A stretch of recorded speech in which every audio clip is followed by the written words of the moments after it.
Oh, okay, okay, okay, okay. Do you have to plot it? Do you have to designate? Oh, really?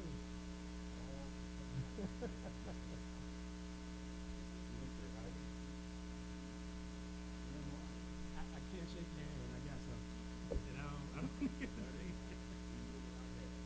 Yeah. As much as I want to, I gotta get you.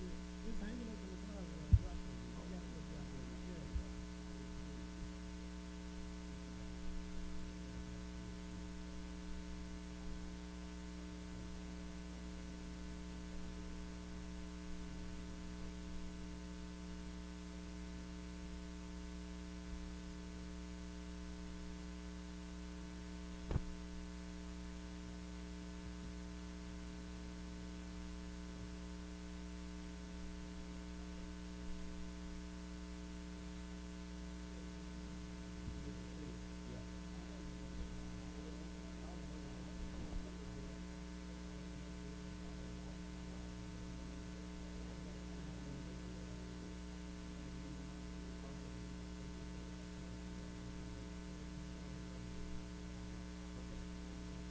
Yeah. But I'll say that that'll be part of it.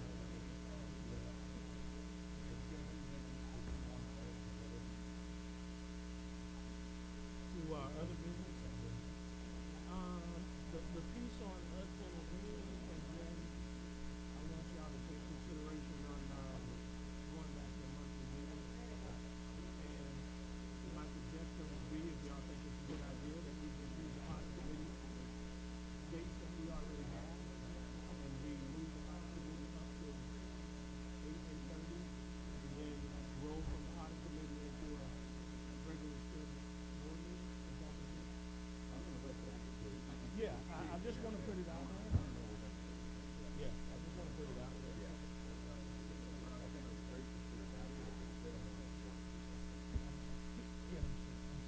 I'm sorry. Thank you. I'm sorry.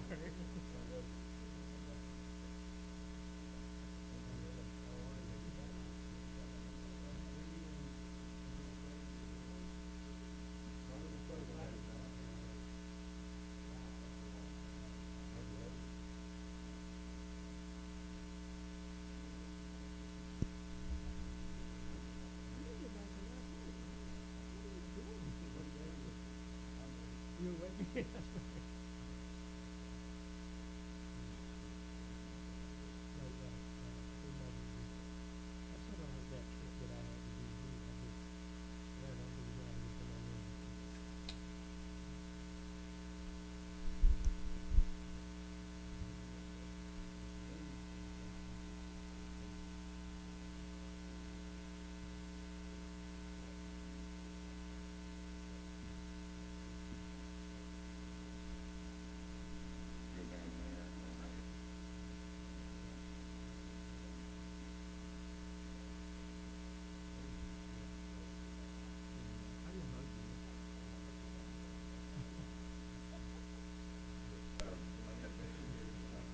I didn't hug you. And give everybody else. That's right.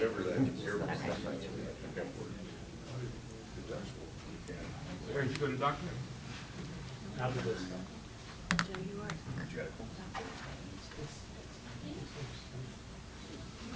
Yeah.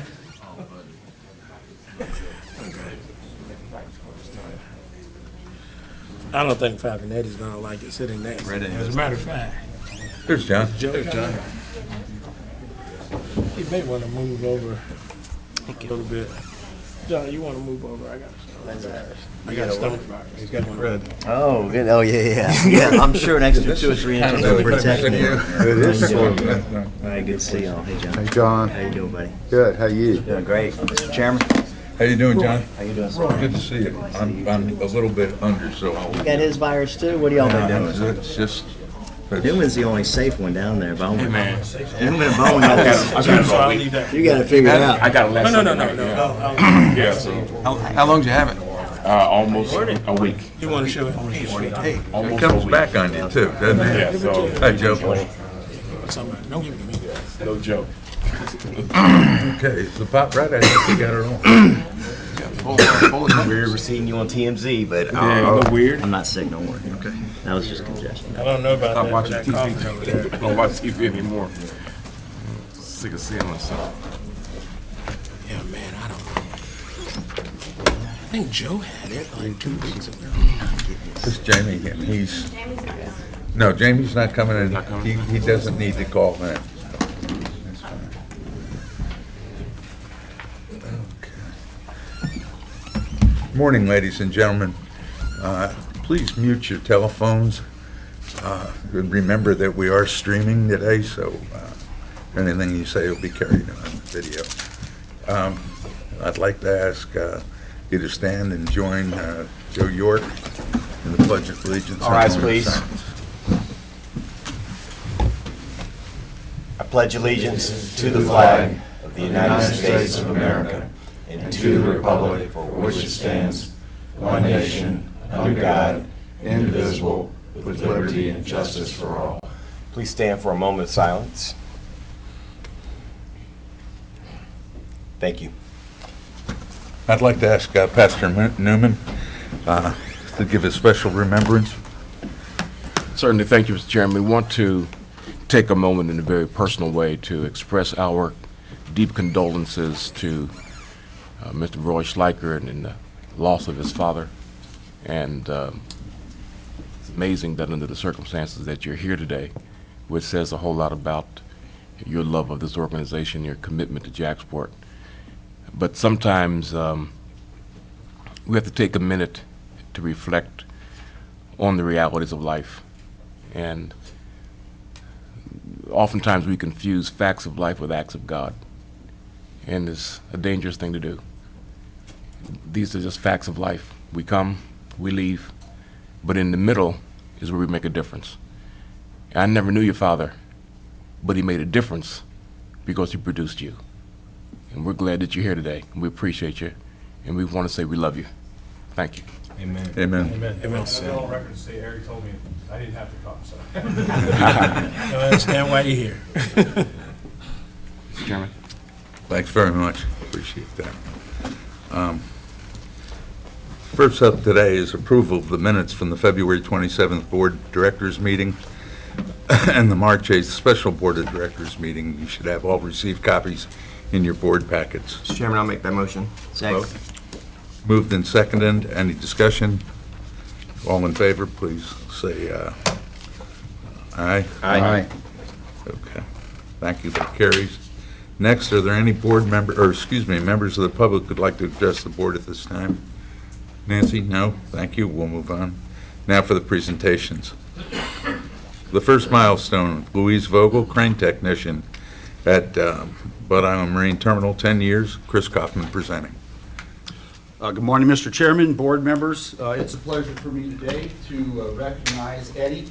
Vogel's been here 10 years, a Jacksonville native, and one of the cornerstones of what we have in our employees. You know, I've always said that of all of our assets, our cranes, our berths, everything else, our greatest assets we have are the 150 employees that we have here. Eddie is a great example of the 150 that we have. He's been with the terminal now down there for 10 years. I would tell you that, you know, he's a team player that is extremely professional in how he approaches his work. He takes initiative, he's smart, he comes up with ideas. He participated in a number of crane maintenance functions that saved the port over $200,000 compared to if we outsourced it, did it in-house, and it's a credit to him for what's going on down there at Talleyrand. So I'd like just to take this opportunity to recognize Eddie amongst the folks here and the board members, and thank him personally for his dedication, his work, and look forward for another 10 years. Here.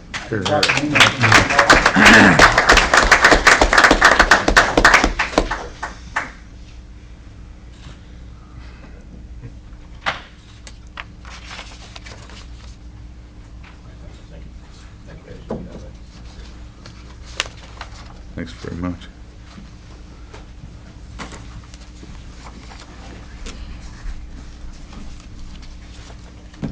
My schedule says external audit presented by Mike Poole. Mike?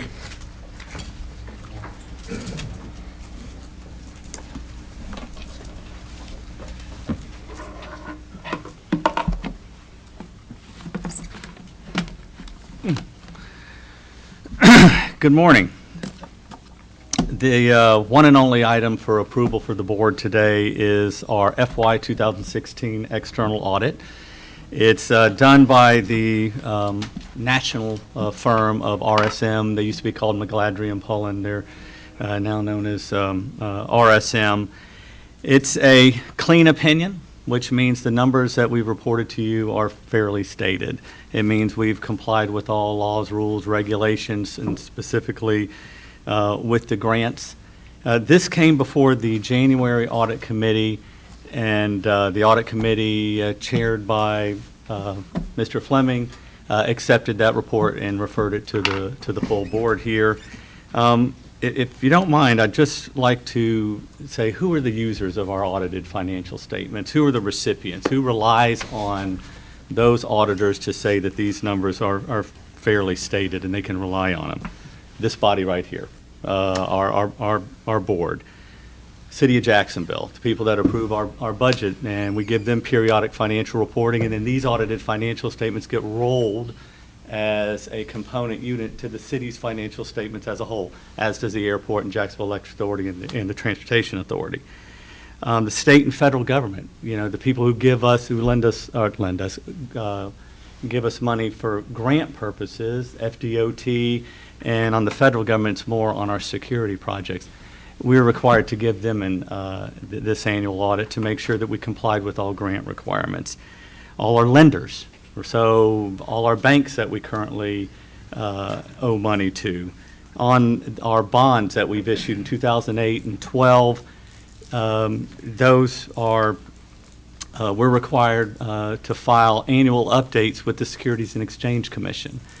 And that's so not only our bonds, not only were they issued in 2008 and 12, excuse me, they're traded on the secondary market. So these bonds are bought in $5,000 increments from a small investor, mom and pop investor, to major institutional investors like mutual fund companies and insurance companies. So they rely on these audits. And last but not least, the rating agencies. So the Moody's, we're rated by Moody's and by Fitch. They rely on these audited financial statements.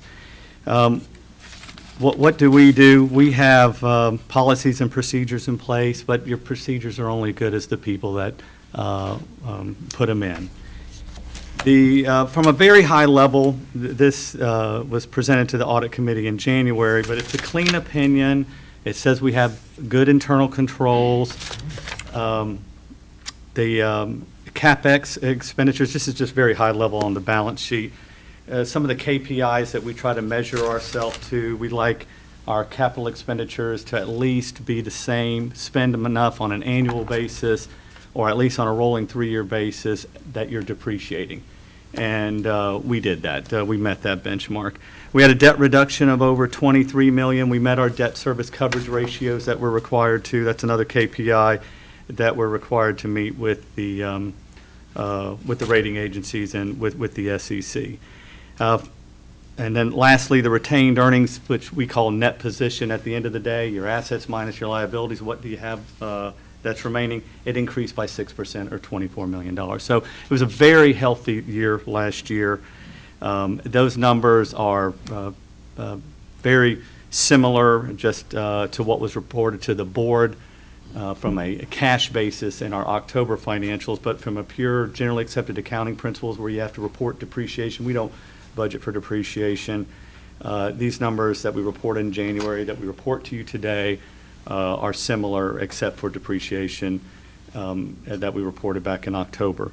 Mr. Chairman, what I'd like to do at this time, if I could, recognize Mike McClung. He's our controller, and it's his shop that puts this together. He runs the whole show. He involves me at the level that I need to be involved with. But Mike, where are you? I'd like to recognize Mike. This is several years in a row that his shop has received this clean opinion. So, Mr. Chairman, if you don't mind, I'd ask for the board's approval at this time. Thanks very much. Is there a motion to approve? So moved. I'll second that. Moved and seconded. Any discussion? I have a quick comment. Go ahead. Yeah, Mike, I think we've used this firm, accounting firm, for a long, long time, and I think we decide that we were going to go out to the market and see if we can't get some competition. Yes, sir. We've had them about 6 years, 6 to 7 years. I think Jeff Zeichner mentioned at the audit committee that it had been over 10 years. It's been like 6. They're at the end of their contract, so we're required to go out for an RFP anyway. And after the board approves this audit, we'll be sending that RFP out. Very good. Thank you. You're welcome. Any other questions or discussion? That's a good point. I'll call for a vote then. All in favor signify by saying aye. Aye. Opposed? It passes. Thank you very much, Mike. Mr. Green, interim CEO update. Thank you, Mr. Chairman. The last month has been very busy, intense, productive, rewarding, invigorating, and exciting for me. We are visiting with our tenants and our customers to ensure them that we are committed to the partnership we share. Everyone is stepping up, understanding that this is a pivotal and historic time for the port. It's been an incredibly smooth and seamless transition, which is very gratifying. I'm expecting even greater things from the staff in the months to come. We continue to work with our funding partners on modifying the funding scope of our deepening project. The latest collaboration is with Exim Bank in conjunction with the Federal Department of Transportation. Exim is a U.S. independent agency under the executive branch of government.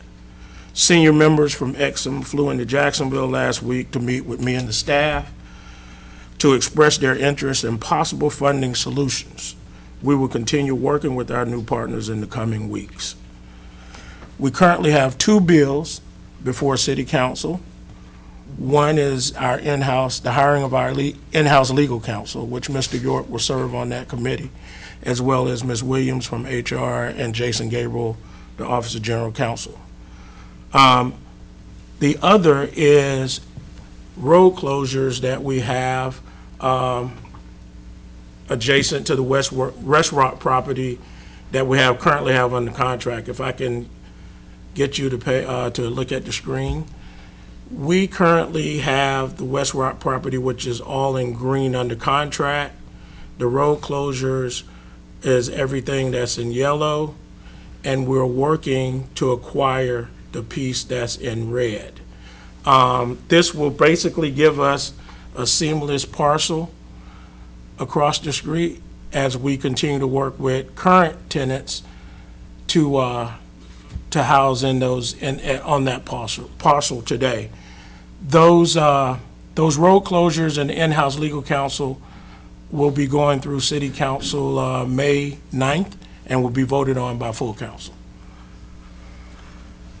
At this time, Mr. Chairman, if I may, I would like for Victoria and Ken Anderson to stand up for a minute. I want to thank them for hard work that they've done. On April 2nd, staff in coordination with the U.S. Coast Guard, ILA, North Florida Shipyards, and Marine Environmental was able to coordinate the offload of containers while stopping a distressed vessel from sinking at our Blunt Island docks. The team worked 24 hours continuously to ensure that the vessel did not sink at the docks, which allowed for the port to have uninterrupted service. And I just wanted to take this moment to thank both of them, because without their persistence and their coordination with all the other parties, JAXPORT could have been in a very bad situation. There was a point in time where they had me on the phone getting ready to make the call to actually sink the vessel at the dock, which would have caused for a lot of heartache and a lot of interrupted service. So thank you, Victoria and Ken, for your hard work.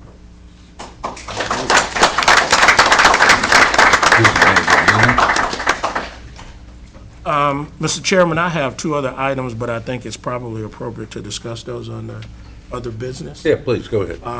That completes my update, if there's no questions.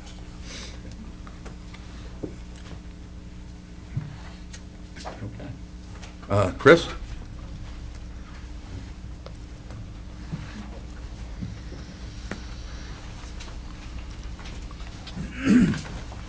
Good morning again, Mr. Chairman and board members. Just have an update on our capital projects, our main ones. This is the Blunt Island parking that we're doing basically for WWL, and, hang on a second. And this is a recent shot of the 6 acres that was in essence grassland that we are paving, and by September should be able to transfer it under lease to WWL. So it's this area here. And again, I think it's important to note as we're looking strategically ahead at what we're doing with the containers down at the berth. Once they move up there, there's acreage down in this area here that would be part of the container terminal that they will move into. So that'll be one step further in reducing the automobile footprint down there in the container area. At Talleyrand is our next 2 projects. As you know, we've been redoing the sheet pile, burst 7, 8 indicated in the red there. This is a recent shot of the continuation of phase 1, which should be done by the end of June. Again, allowing for Crowley to come in the fall to start their container operations. So that's moving on very well with Hal Jones. And then the North Gate, you've probably seen it as you've come in. We have continued to work the North Gate project and should be completed for Crowley to utilize at the first part of June there. So that project is going well and is on target as well. Lastly, I want to talk a little bit about the LNG tanks that Crowley, in conjunction with Eagle, have acquired. They're sitting over here on Talleyrand. You may have seen them as you drive by. What's interesting about these tanks, they were manufactured in Europe. They were shipped out of Hamburg. They came here on specialized shipping, were offloaded and put in place by Eagle's contractor. Each one holds 265,000 gallons of LNG. And what this equates to from the ship standpoint, the ship can load out completely with 1 tank and can do 2 movements to Puerto Rico back before they've got to refuel again. So this is obviously their concept. Now, as you know, Eagle has a liquefaction plant that is out on the west side of town, and so the LNG will be piped in, or the natural gas will be piped in, transferred to liquefied natural gas, and then trucked to this facility when they start. It's about 33 truckloads fill up one of these tanks. So just kind of wanted to give you an update on that as well. And that's my report, Mr. Chairman. Thank you very much, Chris. Mr. Chair? Yeah, go ahead, please. Thank you. I just want to say I was at UNF last week at their senior engineering project presentation, and walking around, and sure enough, there's a project JAXPORT's involved with, and so I appreciate the mentoring of those students, and it was very interesting listening to them talk about how they worked with the port, the project that they were doing, and what they learned from it. So good job, and thank you. I know there's several people involved with that, so appreciate it. Our engineering guys. Thank you there. Thanks very much. Got the building. That's it. Okay. Roy. Morning, Chairman, and Good morning. Board. And Dr. Newman, thank you very much for those kind words. I appreciate that. And I got in late last night, so I might as well come here today. So there's a couple things I'd like to bring up briefly. Of course, the information I sent you in your board packet, and hopefully you have time to read it, it really is a lot of good information in there. And if you ever have any questions individually you want to ask me about that, I certainly can. A couple things that have come up that is important for us is on April 5th, we had the Automotive Summit for North America down in New Orleans. And I think Jamie had mentioned he was thinking about going to that, and he didn't. But we were given the honor as the 2017 Terminals and Ports Operator of the Year at that thing. It's a big deal. So what I'd like to do is bring this over to the chairman so he can go ahead and take a look at this and pass it around if he cares to do. Oh, thank you. Okay, sir. Look at that. That's a big deal and an award for the automotive industry for the port, so it's very important we got that. So it's good. So Congratulations. thank you. Well, Frank Camp did a lot of good work to make sure that we hold our numbers and we do well. I mean, we're going to have a great year this year. we're going to surpass last year. It's going to be a really good year for us. JAXPORT also had our Logistics and Intermodal Conference down in the World Golf Village. That was very exciting. And again, I've got to give Robert Peak a great, matter of fact, a round of applause, because it was a good deal. We had over 350 participants. Some of the board members came in. We had the best speakers I've ever seen in an event. Our panelists were all basically presidents, chairmen, or executive vice president of corporations. And I tell you, I go to conferences all over the United States, and I've never seen one that had so many good people in there. So it was really, really, really important. We had a great keynote speaker, Ms. Shannon Miller. She did very good. Got great remarks about her. We sent our survey out. Robert has a survey he sends out right after the event. It was all positive, extremely positive, and everybody really liked her speech. So it was really good. So thank you again for helping us convince her she should do that. I know you said you had to do a lot more dishes, but we appreciate you doing that. We're all even now. We're good. Okay, we're all even. Robert is going to host the NAIOP on May 4th. There's going to be about 35 commercial local realtors coming here. Mr. Strano, I thought you might be interested in that. That we're going to be doing a bus tour, and they're going to be stopping in here, so Robert's going to take care of that. And then also, I mentioned at the last board meeting, we had the honor of giving out the 10-year awards to Aisha Eccleston, who's been with me since she started here in this port, and I'm just so proud of her. Like I said, I think her as like a daughter, and she was one of the 40 under 40 that was honored by the Jacksonville Business Journal last Thursday. Unfortunately, even though I was supposed to be there, and we made arrangements to miss a meeting and do that, unfortunately, I had to go up to Baltimore. But we all really I don't. There she is. Stand up. Stand up.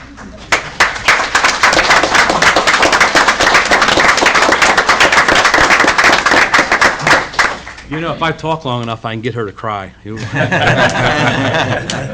So, but we're really we're so honored to have her working with us. It's really great. And now, Chairman Citrano had mentioned that he'd like us to give kind of a breakdown of the alliances again, because it's an ever-shifting type thing. And what I had done was I had sent this as part of the board package, a guide to alliances. If you haven't had a chance to read it, it'll keep me from being up here for an hour explaining it. But it's done by this company called JAXPORT. It's a really, really good job. And, it's easy to understand. It's just a really nice report and tells us what's going on. I have a couple slides we're going to be showing in a few minutes up there. But since we started talking about these alliances, I guess for the last couple of years, as these have been coming out, we've been saying, well, this is going to happen and that's going to happen. Well, there were 18 carriers and 4 alliances when we started talking about 2 years about this. Since then, of the Korean carriers, Hanjin has gone out of business. HMM, which is Hyundai Merchant Marine, they have signed a VSA with the M2, which is Maersk and MSC. MOL, NYK, and K-Line are now merging to become one line. So there'll no longer be an MOL, there'll no longer be a K-Line, there'll no longer be a NYK. It'll be one line called the J3, or whatever name they decide to finally give it. Right now they're calling it the J3. And all their terminal operations will be doing the same thing. So they all own terminal operations. They'll all be merged into one company also.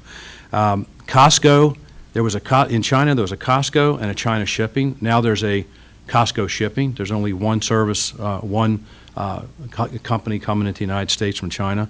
Singapore, APL, large company. They were purchased by CMA, a French company. Hamburg Süd was purchased by Maersk Line, so you had a German company being purchased by a Danish company.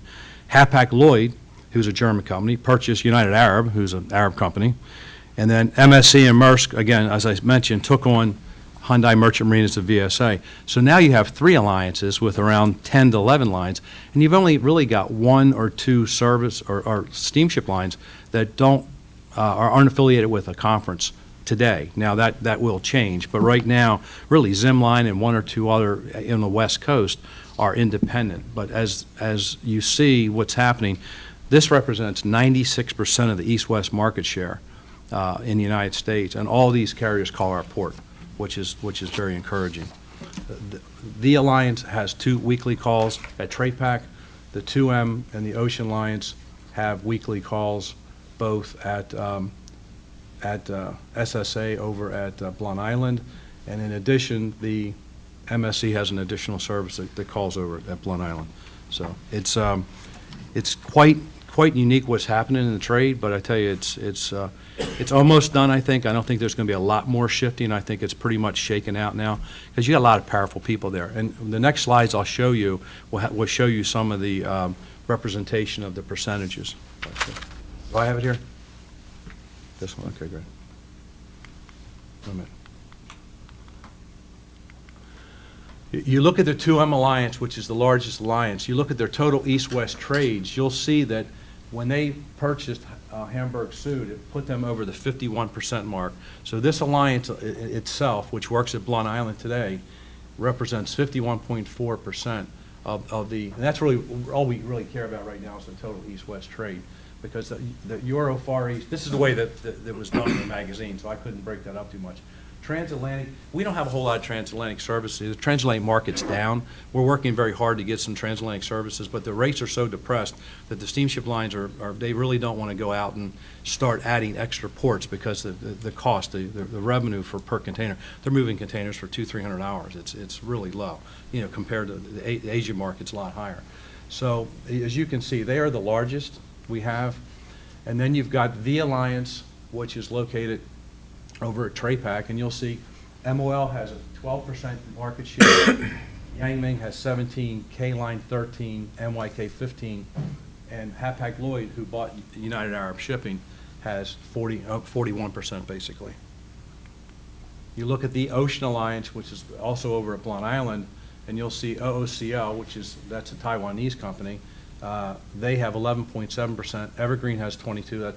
I'm sorry, OOCL is Hong Kong. Evergreen's Taiwan, and then Costco is the China shipping, that's 29%, and the CMA, which is the French line, has 36.6%.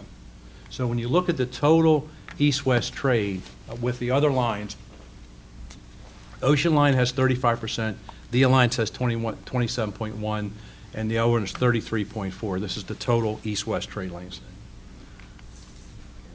So any questions on that? Okay, I know it's a lot of words, it's a lot of numbers, but as you can see, there's three big boys on the block, and that's where we are, and all three of them are calling our port, and I think that's the key component here that's really important. Any questions on the alliances? No, let me just make the point, and the reason I asked Roy to do this is, as you all are aware, we've seen a whole lot of statistical information thrown out in various articles and being used by different consultants and people talking about our need to dredge deep water, et cetera, with an emphasis on the changing Pacific Rim alliances and et cetera. And my point to all of you was that this is such a fluid thing. We have our information. We rely on our information. Roy's at the point of it all the time. And so we use this just to be able to say that we do have our own stuff and we are much aware of it. Thank you, Roy. Thank you. And I should point out, the alliance ships make a difference to us, too, because it depends on where the steamship line goes. A good example is that, OOCL, APL, and Evergreen all used to work over at TRAPAC. Well, all of them have moved over to Blunt Island. And then HMM used to be over there. They've also moved over to Blunt Island with two different services. So there's quite a few containers that have shifted from one terminal to another, but the important key is they're still here. So they haven't moved. So as long as we maintain those three alliances here, no matter how they shift out, we'll still be getting the freight. So, and that's a very positive thing from our perspective. And the other thing I want to mention too is the vessels, and the chairman had a very good point, the deepening and how important that is. The vessels are getting larger. I think there was an article this past week that either Charleston or Savannah had a 13,000 TEU vessel come in, and they're standard now. They're doing 8s and 10s on a regular basis, and we're doing some 9s, and we're doing some 8s, and we're supposed to get some 10s in.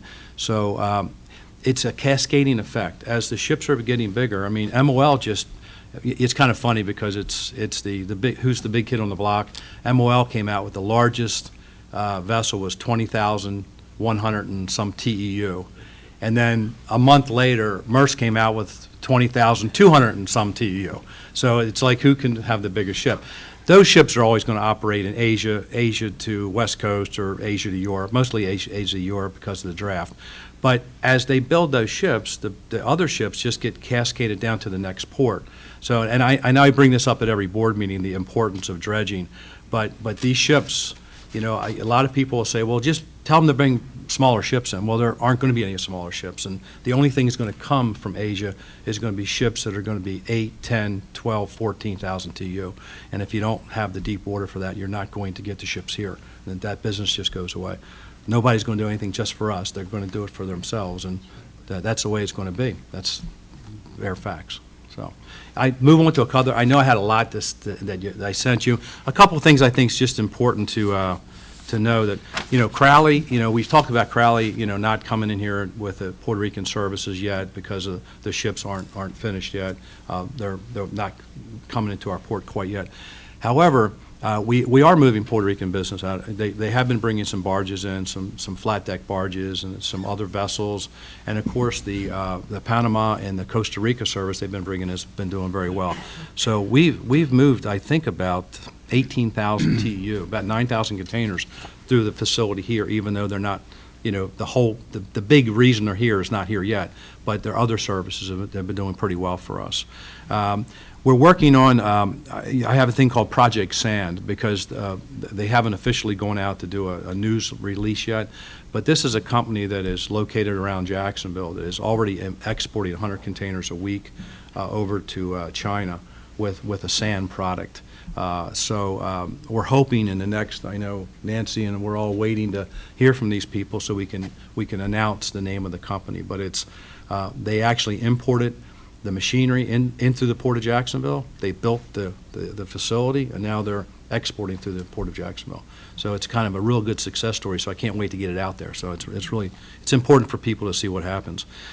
We've had a couple other things. You heard in the newspaper, or you saw that there was a company called Stone Mart that was a marble company down in the Tampa area, and they came out in a news article and said that the ship, it's a lot cheaper to go through Jacksonville. So we've talked to them, and actually JAX USA has talked to them also.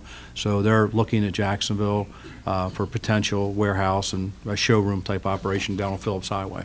So that's a real positive thing for us.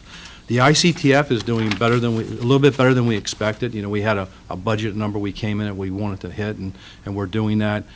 Most of the work, of course, is the exports from Hamburg Süd.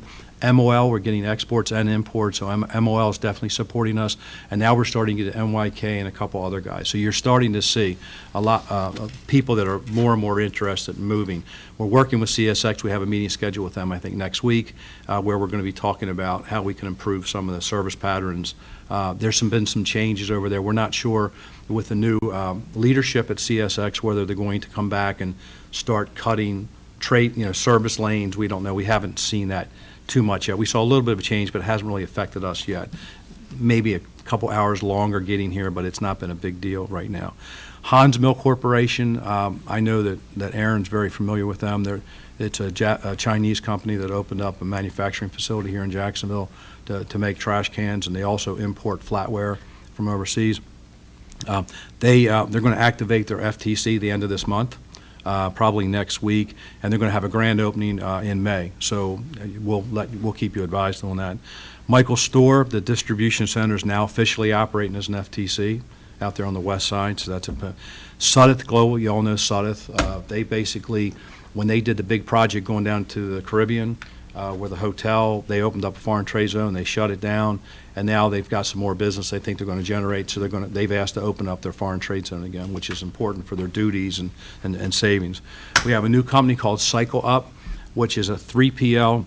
They've opened up a distribution center here in Jacksonville, and they're bringing cargo from other ports that fit better in Jacksonville than they do in other ports. So we'll probably get 3 to 5 new accounts coming into the port that we didn't have, last month. So that's all positive.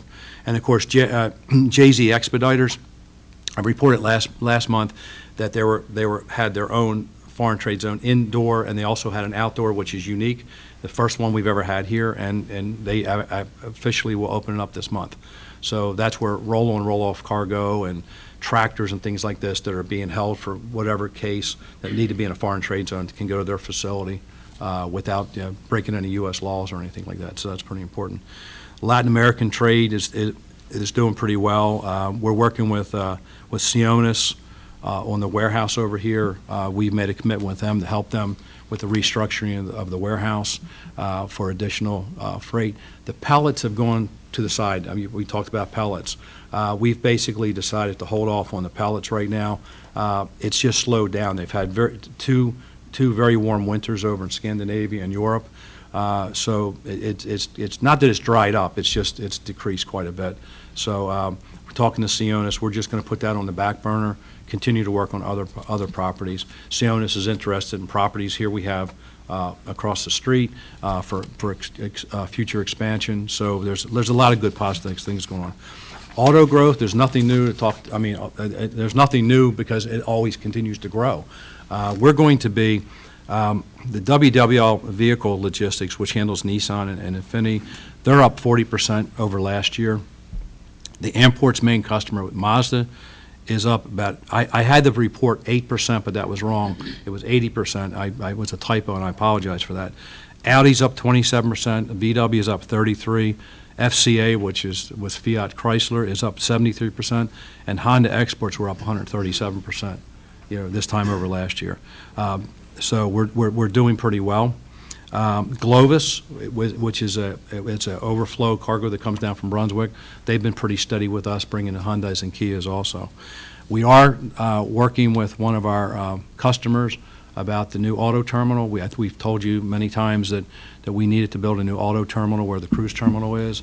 We found a customer who's willing to work with the cruise terminal for at least 7 more years, so we can maintain the revenue of the cruise terminal and the business, at least for that period of time, if not longer.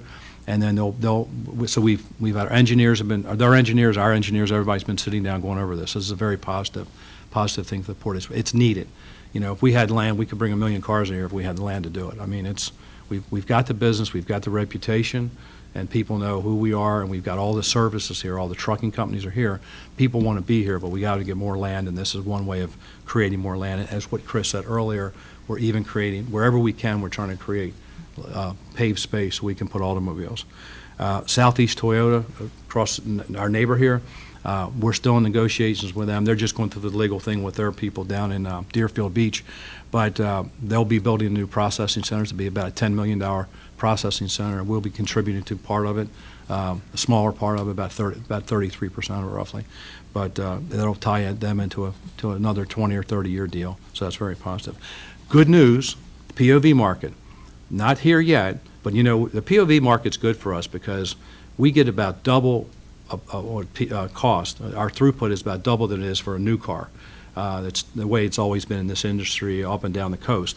The POV market, West Africa and Middle East just kind of fell off just fell. They just went.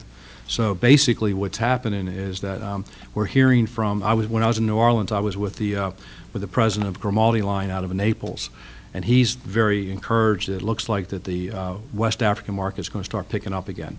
So if that picks up, that means the POVs will come back. Because we used to do about 120,000, and we dropped to probably 40. I mean, we dropped quite a bit. So we're really looking for that to come up. So that's good news, and hopefully in the next couple months I'll be able to report that to you. And that's pretty much it. The bulk business is up. Martin Marietta is up over 71% this year, and Sionis over here, they're really out marketing a lot of bulk business, and that's why we're looking at maybe some space across the street where we can put the bulk there instead of running it, and dropping it on our terminal where we'd like to keep that a little bit neater and cleaner. So that's all I've got. If anybody has any questions, I'd be glad to answer. Or like I said before, if something comes up and you want to give me a call and I can stop over your office or just talk to you on the phone and let you know anything you need to know, it'd be good. Roy, that was a fantastic report. Thank you very much. Okay. Thank you very much. We really appreciate that. Mike Poole?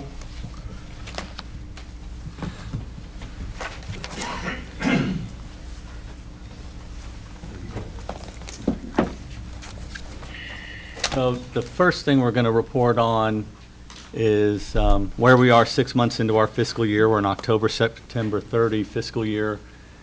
basis. We're 6 months in. We're going to report on this, and then we're going to report on how we think revenues are going to forecast through the end of the fiscal year.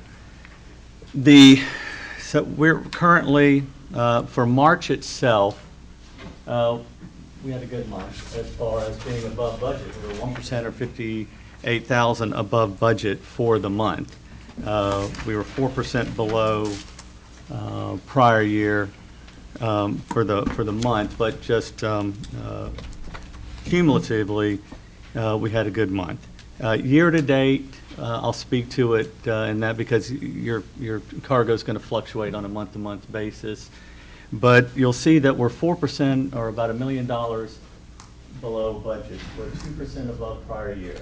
From a pure cargo perspective, which is this line item here, that's cargo and cruise, not counting your other revenues, which are tipping fees, people using our spoil sites, 3% below budget or 1% below prior year. And so that's about 300,000 from a pure cargo perspective. What is it on our major line items? Our container revenue were 300,000 or 2% below prior year. Why is that? Why are you 6% above in TEUs with what Roy's talking about, but yet you're 6% 2% below in dollars, or $300,000? That's the movement of the Hamburg Süd business. So Hamburg Süd, north-south trade lane business going down to South America, to Venezuela, moved September 1 to the TRAPAC terminal. And there, just how the TRAPAC contract is structured, we get a lower per volume box because we get higher fixed rent payments from them. And we budgeted for that move, but we also budgeted for Crowley to come on board around April to use the space that Hamburg Süd was leaving. So Hamburg Süd would have stayed at Talleyrand. We moved them over to TRAPAC to allow Crowley to go from 15 acres to 50 acres. They took on 35 more acres. They're moving their private Puerto Rican terminal up the street, and we thought it was going to come in April. There's a delay in their LNG vessel. They've got 2 on the order line being built, I think, Chris, in Pascagoula, Mississippi. Isn't that correct? They're Jones Act vessels. And we thought it would be in April, and it's coming in October. So that alone is what's causing some of the revenue gap. And I'll address that in the revenue forecast and how that projects out through the rest of the year. Automobile revenue, as Roy described, we're above prior year. We're above prior year in units, also in dollars. Liquid bulk is also above. Dry bulk is above. Cruise, we're below prior year and below budget. You'll see when we forecast it, though, we show cruise still comes in on budget. Why is cruise below prior year? They're taking 30 cabins out every sailing to rehab those. So that's why we're slightly below prior year. Now let's go to the forecast. So at the last audit committee meeting in March, several of the committee members were getting concerned that we were below prior year numbers. And we've had 16 years of consecutive revenue growth, and they were concerned when we were below prior year and wanted a projection for the balance of the year. That meeting was on a Friday. On a Monday, Eric brought us all in, and that being the finance folks, the marketing team, the operations folks, and says, I want you to do a revenue forecast and come back to us. And at this point in time, you're still 6 months out. How do you think you're going to be? Be conservative with it, and then we'll report to the board on a monthly basis on that. And that's what we did. And we went over the numbers with Eric, and he feels comfortable with them. So we're going to report that to the board on a monthly basis here, at least this fiscal year, because we're below prior year. This is something, as far as revenue forecasting, we do this internal. Mike McClung and his shop, they developed a budget. We do revenue forecasting because we have to present that in our interim reporting that goes to City Council. So the council auditor's office that we had to give our quarterly financial statements, they asked us to project those numbers as well. So we present it to them. We can present it to you as well. So how do we think we're going to do for the balance of the fiscal year. So taking into account the trends that we did the first 6 months, how did we do last fiscal year for the whole 12 months and specifically the last 6 months of the year, knowing what we know in the industry, discussing it with Roy's team, this is how we're projecting it. So from a total revenue perspective, we think we'll come in 200,000 or 0.4% above prior year, where rev cargo revenues will be 600,000 above prior year or 1%. So how does that happen? How does cruise go from being 300,000 below prior year to 600,000 above prior year? What that $600,000 swing? It's mainly one item. Roy talked about it. It's the change in alliances, and we have about 90,000 TEUs effective May 1 will not be using the TrayPack terminal, and they're going to go over to the SSA terminal, and we'll get a higher per rate box from that. That, for the last 5 months of the year, flips the needle about $550,000. There's also another segment of business, Hamburg Sud, in addition to the north-south business going down to South America that calls on our TrayPack terminal. They've started up an east-west Asia service. Roy mentioned that Maersk has purchased them. They're now part of the 2M service, and we started having some of that cargo going to Asia. Again, that's on Blood Island out of the SSA contract. We'll get about $50,000 more relating to that. Roy, that first service is already called, right? Yeah.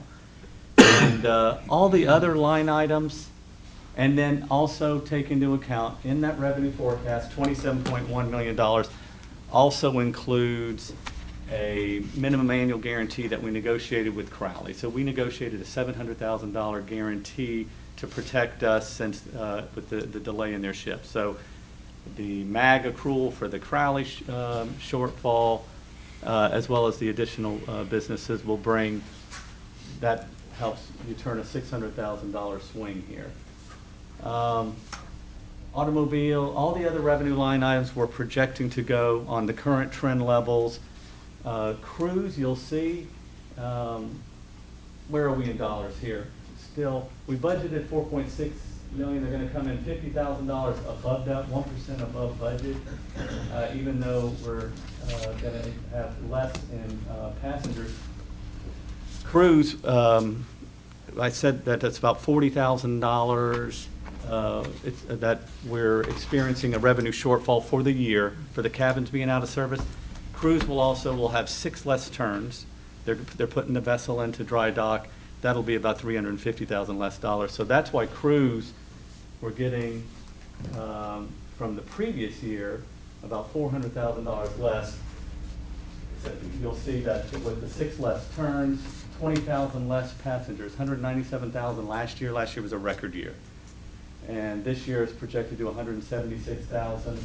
We always budget about 4.5 million. Cruise always comes in at 4.5 million. To me, what's interesting about that is with 6 less turns, 20,000 less passengers, and you're still hitting your budget. That's a good story. Maybe we need to budget more. It looks like we always budget that they're going to go out at a 115% occupancy. That 100% occupancy are 2 people in the cabin, mom and dad. If mom and dad brings a child, then it's more than that, and that's what we're experiencing. The other revenue here coming in above budget, but you'll see 400,000 below prior year. That's the tipping fees. Last year, one of our private users on the river using our spoil sites to dump their dredge material had 3 dredging events. We're forecasting 2 this year. So all in, we're saying total revenues will exceed prior year by $200,000. From a pure cargo and cruise perspective, it'll be $600,000. That's 6 months out. We still have to refine it on a monthly basis, and that could change either way. But we will report to the board on a monthly basis. Mr. Chair. Go ahead. Question. Mike, you covered a lot here, and I appreciate it. So I might have missed this, but walk me through the turnaround in the break bulk from where we are today to the forecast, because it seems pretty dramatic. Yeah, and you'll see that break bulk cargo, we still have, it's coming in above budget in tons, but below budget in dollars, and it is below prior year as well. And break bulk is three main people. It's SSA at Blunt Island importing wood pulp, palletized cargo. It's Sionis here, importing in rolled paper. It's aluminum, it's steel, it's logs that like Roy is talking about. And last year at this time, we also had SpaceX here. And they were leasing some facilities out by the cruise terminal, and that was contributing nothing in tons, but it was in dollars. So in the current year, if you're seeing it swing on from our projected, that the numbers are trending up from what they were the first 6 months, we're projecting more Sionis cargo, the aluminum, the steel, paper, but with Sionis, we get a lower per ton. It's similar to Tray Pack. Unlike SSA out at Blunt Island, pay us a higher yield on variable rate cargo. Sionis built a $24 million warehouse, so we charge them a lower per unit fee. So we're having additional cargo that's going to be coming in, but it's a lower yielding cargo. Any other questions on the revenue forecast at this point? Mr. Chairman, President, sir. So when you settle everything down for the projection for the forecast, where do you project that we are in terms of our overall percentage of growth? Well, total revenues, less than 1%. From a total. From a pure cargo and cruise, 1%. Again, a lot of this is related to Crowley. So Crowley is going to be at about $1.5 million. We thought they'd be at about 3 to 3.1 million. That 1.5 million variance, if that had come in, that number would be more in the 3% range. So that's all it is right now. Crowley next year will budget for them to be about a $5 million customer, minimum. Their minimum annual guarantee, if they don't push one box through, is 3.9 million. With the addition, what we know that the cargo they'll push through, we get security fees on top of that, those fees. We think conservatively they'll be about a $5 million customer. So it's just a 1 year gap, and that's causing this. So it's a one-off. I think so. Okay, Yes, sir. thanks. Ed? Yeah, Mike, I think you did, this is great that you did this, that you updated the forecast for the year at the halfway point. Did you look at cost, the cost side of the ledger, to see what we could do since we're having an off year, if we could reduce costs? Because I think that's just as important as what you're doing here. Yes, sir. It's a good question. And if we can go to the expense side, I haven't done a expense forecast, but I think it'll speak to some of those items that you're One talking comment on about. that, Mike. I know that we've been, year to year, we've been carrying extra people. And I think that's not the right way to do it. I think in the future, we ought to pull that out. We ought to budget for how many people we need and to put an extra cushion in there and then pat ourselves on the back every year when we don't spend it is not a very good thing to do. So I think going forward, I'd like to see that come out of there as we look into next year. We can look at that and run that by the council auditor's office and find out, Yeah, what's I mean, acceptable. for next but year's forecast. I understand. And next year's budget as well. That's right. I didn't speak to the ICTF. So we want to budget or estimate about 18,000 lifts. Right now, we're forecasting about 16,000 through the end of the year. But the measurement period, the true update is November 1. So that's only 11 months worth of reporting there. So now let's talk about expenses. Are we doing any expense side management here? Some that what we also did, we tried to meet this $1.5 million shortfall. We negotiated the $700,000 minimum revenue guarantee from Crowley, and we did some expense side management of $600,000. Some of the people that would be working at Talleyrand that would service Crowley, we have them working over at Blunt Island. You'll see security. We've forecasted savings there because you're not going to have a terminal being operated by a tenant for 50 acres. You don't need as much security expenses. So you see the north gate that Chris talked about. We don't have any security guards there.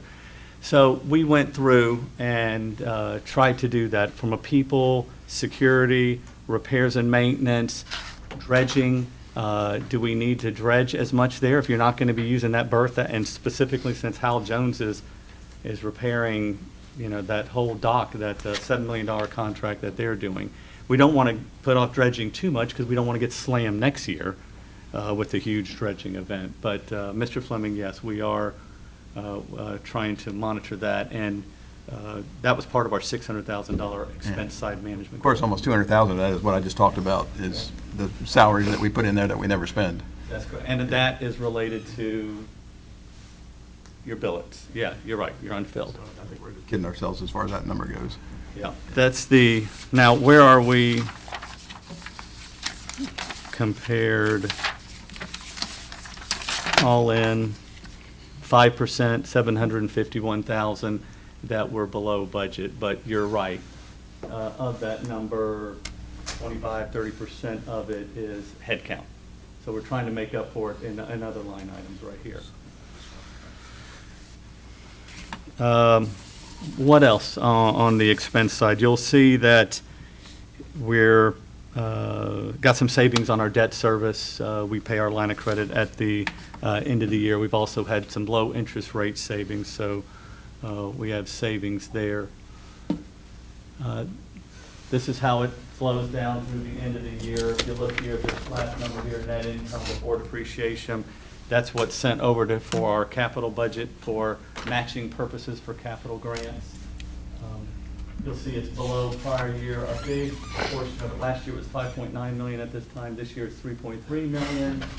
And about $1.3 million of that is also related to money we get from the city. And that was a forecasted reduction in payment that we were going to get from the city. The city pays debt service on their books that they issued on our behalf back in the early 90s. They had a step up in principal and payment that they had to pay before they pay us those funds. But even with that, the forecast, we budgeted about $1.5 million, it coming in a little less than $1.3 million, $225,000 shortfall. And some of that's just a decline in the telecommunications base that board member, Mr. York, always speaks to. But a lot of it was a one-time adjustment from an audit that the city had that we think is the majority of that. From a balance sheet perspective, you can see we're slightly above our cash target at 17 million. We try to be 50% of our operating expenses. A lot of that relates to the grants receivable. It's a timing issue. 1.89 million at the beginning of the year. It's only 700,000. So if the state owes us less on our grants, that's why our cash has increased. We'll see an increase or a decrease in our capital assets. And again, that's that capital X to depreciation ratio. And you'll see that we budgeted $28 million in depreciation. Halfway through the year, that would be $14 million. So by being down by $3 million, that's saying that we've had new capital expenditure spending of about $3 million less than that. So it's not exactly one-to-one. We try to monitor it on an annual basis, but also on a 3-year basis. Year-to-date numbers, you'll see that debt, only meaningful story, has been reduced by $8 million, and your net position is constant at this point. It's kind of flat. But that's it. Mr. Chairman, if there's any questions or... Thank you very much. Any other questions, board member? Yeah, I'd just like to make one observation and kind of a follow-up on board member Newman's comment. So I think we understand that revenue may be flat or anemic, and a lot of that could be due to some timing impacts of contracts and so forth. But what I find encouraging is that if we look at our TEUs and our auto revenue, they basically account for 2/3 of our revenue, and we're seeing substantial spikes in terms of the percentage of containers over the first 6 months of the fiscal year are up 6%, and year to date versus last year, and autos are up 12%. So really, when we look at our mission and our statement, we're here for job growth, we're here for economic impact, and I think it's I think being able to see the increase of units coming through the port should lead one to believe that there are more jobs on the property as a result of that activity, and I think that's encouraging to see. Good point. Yeah. Thank you very much. Eric, I'd like to recall you for the items that you deferred to in your executive report. Thank you, Mr. Chairman. I have 2 items that I would like the board to consider. or at least discussed. One is the possibility of us going back to monthly board meetings. I think with all the issues at hand as we move forward in our project lines, the funding debate that we're getting ready to undertake, I think it would be prudent for us to at least have a monthly meeting to be able to discuss those issues as we move forward. Now, I know there's going to be some discussion on this because there has been before. Anybody like to make a comment? Joe, let me call on you. You know, the only comment I would make, and unfortunately, be careful with my words here, but there was a editorial that was written and regarding our former CEO and cutting back the board meetings that we have from, I think we averaged about 10 a year when we were doing monthly board meetings, because inevitably one, maybe two would get canceled a year. And we're probably somewhere in the neighborhood of 8 at this point. And when I was a board chair, felt like we had some months where we had meetings that we were having meetings simply to have the meeting. And so clearly that was something that I felt like the amount of time that the team spent on briefing us on those monthly board meetings was something that seemed to me could be better served serving tenants, working to get new tenants, and doing the business of the port. And even when you look at the agenda of this month, it's pretty light on action items from the board members ourselves. I'd also point out that I would say the press is probably here for half of our board meetings, if that. So when I hear the news media call for more board meetings, they should come to the ones that we've already been having as well. So with that being said, I certainly think that given where we're going with dredging, deepening, and our mission, and really a need to get buy-in from the community, I think that going to a monthly board meeting is certainly something that's warranted. I told Eric when he raised it to me, since I brought this up previously, that if that's what he thought was best for the port, I would certainly support it. So I support that move. Ultimately, I think they will probably shake out that if you count the audit meetings we have that are public, that the media is also invited to attend, versus the board meetings. We probably have met more since we've cut down on board meetings than we did previously when I was here. And that would be my experience. But that being said, I think once a month I'm fine with it. Ed? Yeah, I agree with Joe, and Joe, also the special board meetings that we get called for. Exactly. I mean, if you count all that, I mean, we're probably meeting more than once a month. Yeah. So I agree with you with all that's going on right now. I think we pretty much meet once a month anyway, but I think we should, if we do it more formally, I think that's a good thing. If we have it on the schedule on a monthly basis, in my view, and we don't have an agenda, we can cancel a meeting easier than we can call a special board meeting. I agree. I would go back to the monthly board meetings. It's easier to take a look at what we've got on the agenda going forward. More things are going to happen in a shorter period of time, I believe, in the next 5 months, just as to where we are now. And I would say that you can always miss a meeting. It's at your discretion. You serve at the pleasure of whoever appointed you, either the governor or the mayor.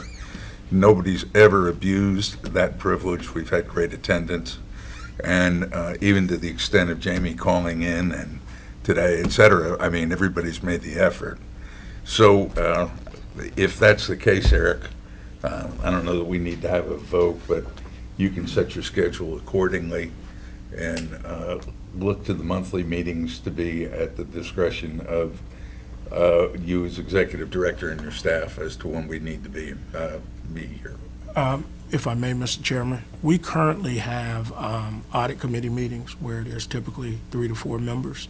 So my suggestion, opposed to adding another meeting, is that we probably move the audit committee meeting up earlier that day and just roll right into a board meeting if necessary You know, it's interesting, I don't know if everybody else has observed Just it, a but fourth the one. audit committee meetings seem to be 100% attended by the whole board anyway. Yeah. I mean, it's kind of like somebody's going to say something about you if you're not there. Mr. Chairman, Yeah.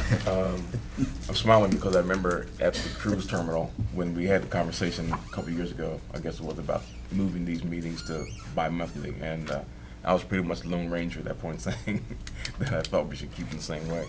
But we did vote on it. So just to be consistent, we probably should vote on it again. Yeah. Yeah. And I'll make that motion, Okay. Mr. Chairman, since I made the motion to. Moved to and change it. seconded, all in favor of monthly board meetings, say aye. Aye. Aye, it passes. Eric? You are authorized to have monthly board meetings and deal with the audit committee meetings as you would. I'll get with Becky and we'll do so appropriately. I would circulate, those of us that aren't on the audit committee don't have that saved, so we may or may not be able to come that time. So I'll why make don't you sure, Becky. circulate that Yes, and sir. see what, I'll make sure it happens. The second is, I think it's critical for us to be on top of legal issues that impact our business. There are times where we should be active participants rather than bystanders, which sometimes call for us to intervene in certain instances. I asked Mr. Petrie and Mr. Teal from the Office of General Counsel to come and pretty much talk to us about what does intervening mean when it involves a book of business that may not potentially be a lawsuit against JAXPORT. So if you will allow me to indulge Mr. Petrie to speak to that, or Mr. Teal, I would greatly appreciate it.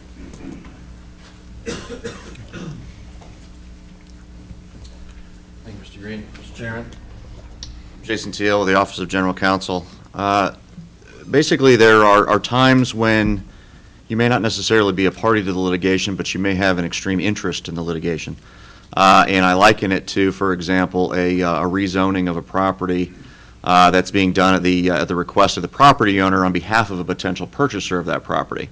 While the potential purchaser of that property may not necessarily be a party to the actual rezoning, they have an extreme interest in whether or not that rezoning gets done. So we're talking specifically, I think, in this instance about the dredging lawsuits, and with regard to the challenge that's been raised by the St. Johns River Keeper, and while the real party in interest in this is JAXPORT, you're technically not a legal party to that challenge, because of the fact that the agency that's issuing that permit is the federal government, the Army Corps of Engineers. And so there are benefits to being involved in the litigation, in large part because of the fact that you know intimately what's going on with the litigation. You're a party to the pleadings that get filed, you're a party and a recipient of discovery that's being conducted, and you get to fully participate in that process. Additionally, you get to interact with not only the agency that would be the permitting agency, but also with the challenger, who's the river keeper, in attempting to find reasonable solutions for resolving that litigation that you wouldn't necessarily be a party to without being involved in the litigation itself. Furthermore, originally we had talked about whether or not this type of a discussion should happen in the shade. As you know, you're subject to sunshine laws and public records laws. You do have an opportunity to have a shade meeting if you are a party to the litigation. So if you want to talk about strategy, if you want to talk about settlement options, those kinds of things, unless you're a party to that litigation, all of that has to happen at a sunshine noticed meeting. Obviously, there's rules for once the litigation's concluded, all of your shade discussions do become public discussions at that time, but you can have confidential discussions while the litigation's ongoing. That only applies to you if you are a party to that litigation. And so we wanted to bring your attention to kind of that nuance, if you will, as a benefit for being a listed party in the litigation versus kind of an outsider looking in. courts are very lenient. Administrative agencies that have these hearings are very lenient in terms of allowing parties that can demonstrate an actual interest, both legal, financial, real, interest in the outcome of the litigation, in terms of allowing you access to be able to petition to intervene. It is a petition. It is subject to, obviously, some debate if one side or the other doesn't agree with it, but in large parts, if you can demonstrate that you are have a real interest in the outcome of it, they're typically pretty lenient about letting parties come in.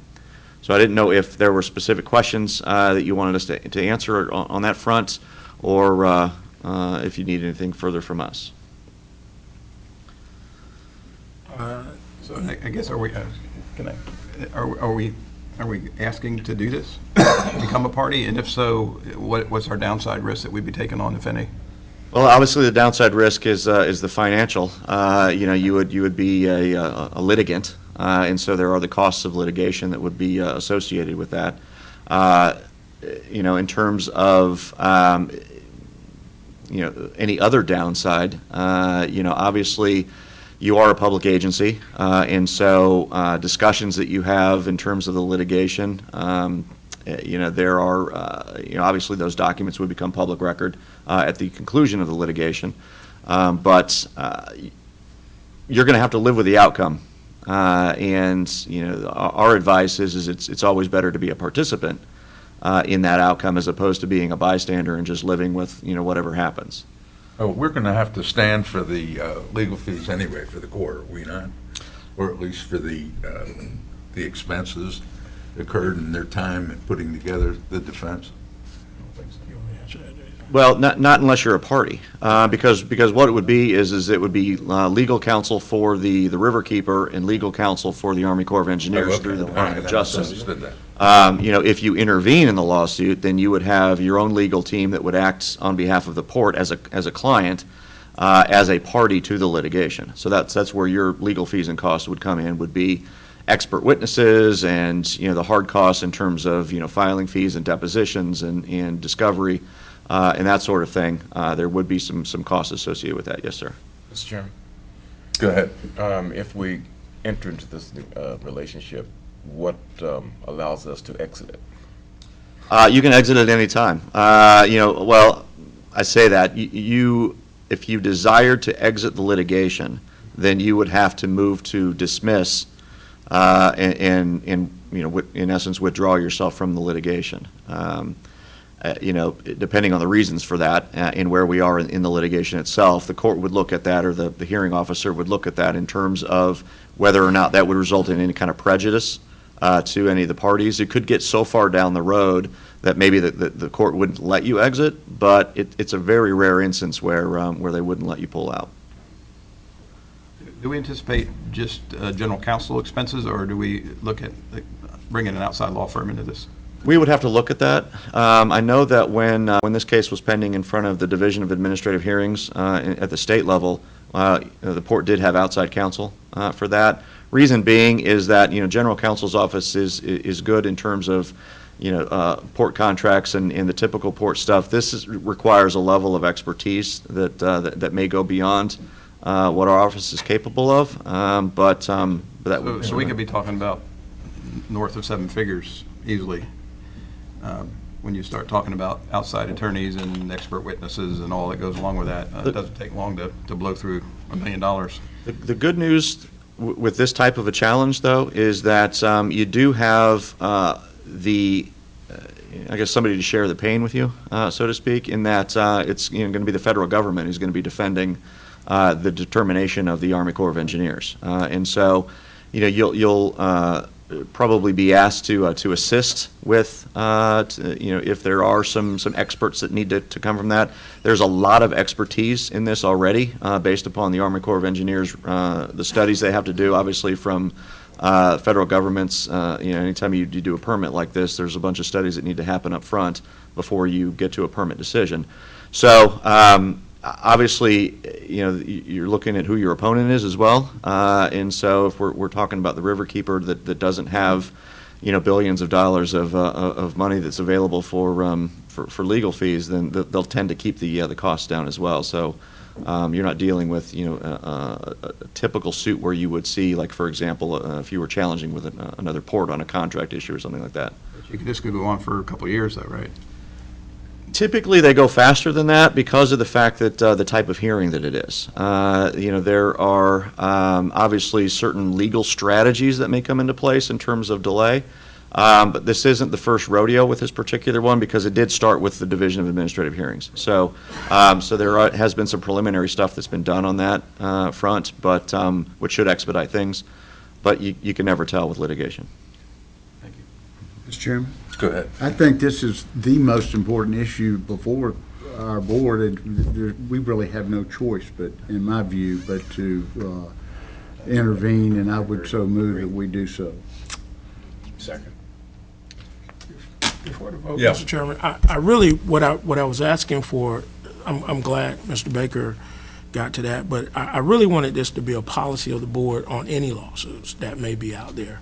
So, opposed to just voting on the one for the Riverkeeper, it should be some type of a policy of the board that could possibly allow, in consultation with OGC and the chair at the time, of whether or not we intervene moving forward on any particular lawsuit. I don't foresee that being the case, but, opposed to coming back as a one-off every time, maybe if you can make a consideration for that in the future. But thank you, Mr. Baker, for that motion.